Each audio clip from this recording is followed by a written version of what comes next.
मैं आपको पूरी जिम्मेदारी से कह रहा हूं, मैं 25 तारीख को चुनाव खत्म हो जाएगा। मैं आपको वचन देके कह रहा हूं, मैं दिसंबर के महीने में फिर लौटूंगा आपके बीच। और मैं एक और वादा आपसे कर रहा हूं, अपने नेताओं से भी कर रहा हूं, वो बहुत मेहनत करते हैं कि यहां 2024 का उत्तर पूरे देश का ये लोकसभा का चुनाव खत्म होगा। मैंने अभी जो हमारी पार्टी के राष्ट्रीय सचिव है उनको बताया, चौधरी साहब को, कि पूरे 3 साल कोई गांव, कोई कस्बा, कोई शहर, कोई तहसील, कोई जिला नहीं बचेगा। चप्पलों से इस पूरे प्रदेश को हम लोग घूम घूम के लोगों को जागरूक करने का काम करेंगे। हमारी लड़ाई एक दिन की नहीं है मेरे साथियों, एक दिन में कोई परिवर्तन होगा भी नहीं। जब राजतंत्र था देश में, तब राजा महाराजा और उनके जो मंत्री थे वो बैठ के निर्णय लेते थे कि जनता पे किस तरह से राज करना। हमारे महापुरुषों के संघर्ष के कारण इस देश में लोकतंत्र आया, और लोकतंत्र का मतलब ये है कि जनता द्वारा जनता का शासन, सरकार को चुनने का। पहले रानी के पेट से राजा पैदा होता था, लेकिन अब राजा पैदा करने की ताकत आपके वोट में है। इस वजह से अगर राजतंत्र में हमें दूसरे संचालित करते थे मैं समझ सकता था, लेकिन लोकतंत्र में भी हमारे ऊपर दूसरे लोग राज करें तो ये बड़े सोचने का विषय है कि कहीं ना कहीं हम कमजोर हो रहे हैं या फिर हम अपनी जिम्मेदारियों को नहीं समझ रहे हैं। कोई आपका हितैषी उत्तर प्रदेश में नहीं बचा। अगर उत्तर प्रदेश में दलित, पिछड़े और मुसलमानों, जैन, सिख, बौद्धों का कोई हितैषी है तो वो भीम आर्मी है और आजाद समाज पार्टी। ये बताने के लिए मैं आपके बीच मौजूद हूँ। मैं आपको आश्वस्त करना चाहता हूँ, मेरे साथियों को भी मैं कहना चाहता हूँ, हमारी महिला नेताएं भी मैंने पीछे मुड़ के देखा बैठी। मैं पुलिस के साथियों का भी धन्यवाद दूंगा कि वो इतने लंबे समय तक टिके हुए। मुझे निराश हुआ, मैंने जिलाधिकारी जी से कहा था कि मुझे हेलीकॉप्टर की परमिशन दे दो, मेरी मजबूरी है, इमरजेंसी का प्रोग्राम है, मेरे लोग मेरा इंतजार करेंगे। लेकिन मैं समझता हूँ कि अभी हम लोग कमज़ोर, और मैं ये भी समझता हूँ कि अगर लोकतंत्र में शोषण उसी के ऊपर होगा जिसके पास राजनीतिक ताकत नहीं होगी। शोषण हमेशा कमजोर पे होता है, कभी ताकतवर पे नहीं होता। आज चाहे हमारे कर्मचारी हो, अधिकारी हो, तमाम लोग परेशान हैं। शोषण कमजोर पे होता है, और शोषण कमजोर हम अपनी वजह से हैं। ये लोकतंत्र है, यहाँ जिसका वोट होगा उसका राज होगा। वोट हमारे पास है लेकिन वोट संगठित नहीं है।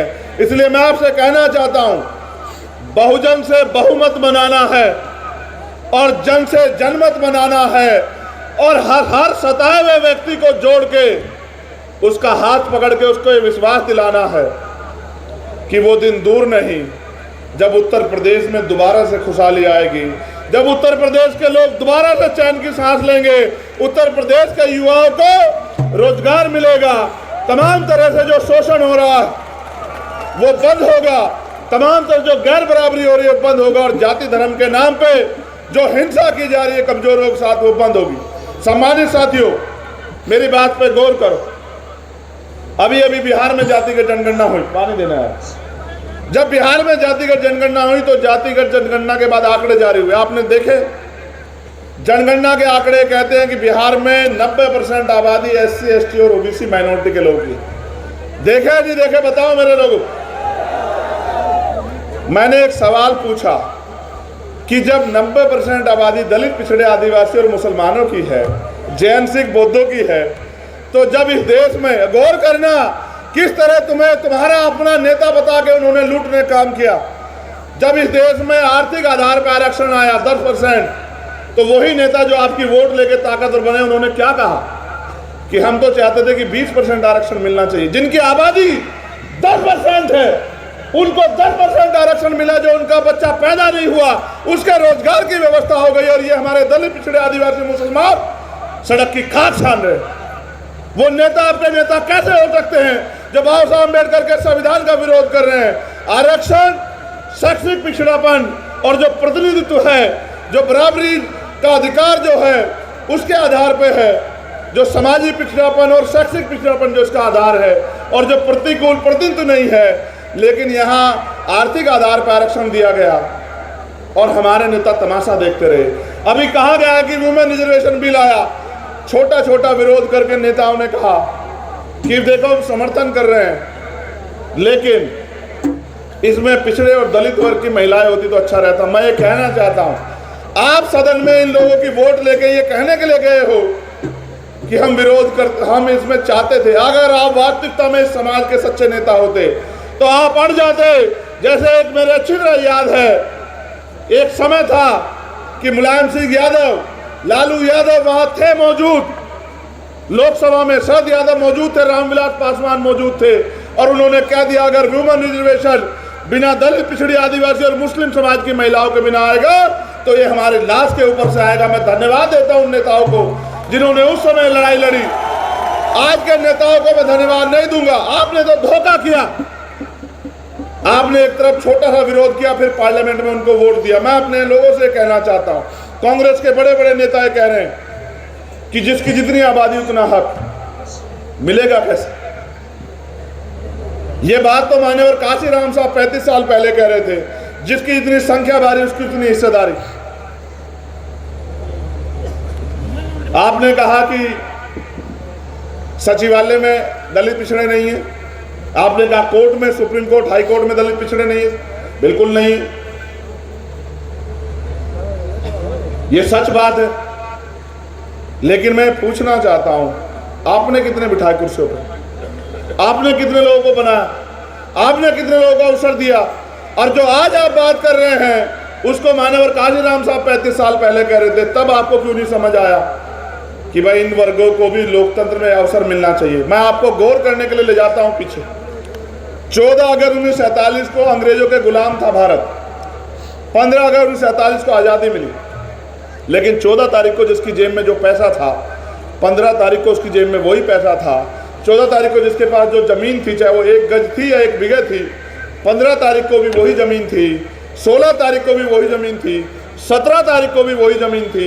ये मेरी बात का कहने का मतलब ये है कि डॉक्टर बाबा साहब अम्बेडकर ने संविधान सभा में चेतावनी के तौर पे कहा कि अब हम 26 जनवरी को विरोधाभास की जिंदगी में कदम रख रहे हैं। इससे राजनीति में 1 वोट 1 वैल्यू, राजनीति में बराबरी आने का प्रयास होगा।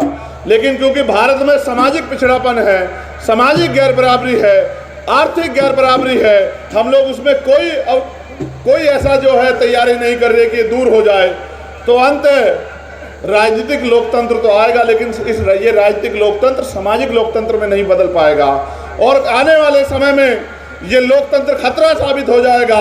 लोगों को जो इसका मूल फायदा मिलना है वो नहीं मिलेगा। आज ये हो रहा है। जब आपको वोट का अधिकार मिला तो जैसे वोट के अधिकार के लिए बाबा साहब अम्बेडकर लड़ रहे थे, डॉक्टर फरीदी और उनके तमाम साथी और उस समय के जो नेता थे वो प्रयास कर रहे थे समय समय पे कि ये लड़ाई आगे बढ़े। उस तरह से विरोधी भी प्रयास कर रहा था। उन्होंने कहा वोट इनके पास है, नोट हमारे पास, हम इनकी वोट को नोट से खरीद लेंगे। ये लंबे समय चला। अगर इसको कोई तोड़ पाया तो मान्यवर काशीराम साहब तोड़ पाए, जब उन्होंने गली गली जाके लोगों को कहना शुरू किया कि वोट की रक्षा बहन बेटे की रक्षा की तरह करनी। और समाज ने अंगड़ाई ली, समाज खड़ा हुआ, तैयार हुआ। फिर ऐसा हुआ कि गरीबों को, बेटों को नकार कर अमीर लोगों को फिर से जो है कुर्सी देनी शुरू कर दी। और मैं इशारे के तौर पे कह रहा हूँ, आप समझदार लोग हैं। जो बात मैंने अभी आपसे कही मैं उसको जोड़ के कह रहा हूँ कि 2006 से पहले मान्यवर काशीराम साहब ने जो नारे दिए, आप गौर करना, आप बहुजन समाज के सिपाही हो। ये हमारे जो सम्मानित नेता जो नेतृत्व करते हैं, जो नारे मान्यवर काशीराम साहब ने दिए, जिसकी इतनी संख्या बारी उसकी इतनी हिस्सेदारी, आज उस नारे को कांग्रेस पार्टी के बड़े बड़े नेता अपनी शब्दों में कह रहे हैं। लेकिन जिनको काशीराम साहब विरासत दे गए, उन्होंने 2 महीने में बदल के रख दिया। उन्होंने बहुजन से सर्वजन कर दिया, उन्होंने हाथी से गणेश कर दिया, ब्रह्मा विष्णु महेश कर दिया। उन्होंने अपने स्वार्थ में इस महापुरुषों के इस आंदोलन को कमजोर करने का काम किया। आप ये सोचो, देश की वो पार्टी जिसने 50 साल राज किया हो, आज वो मान्यवर काशीराम साहब के नारों को दूसरे शब्दों में कह रही है।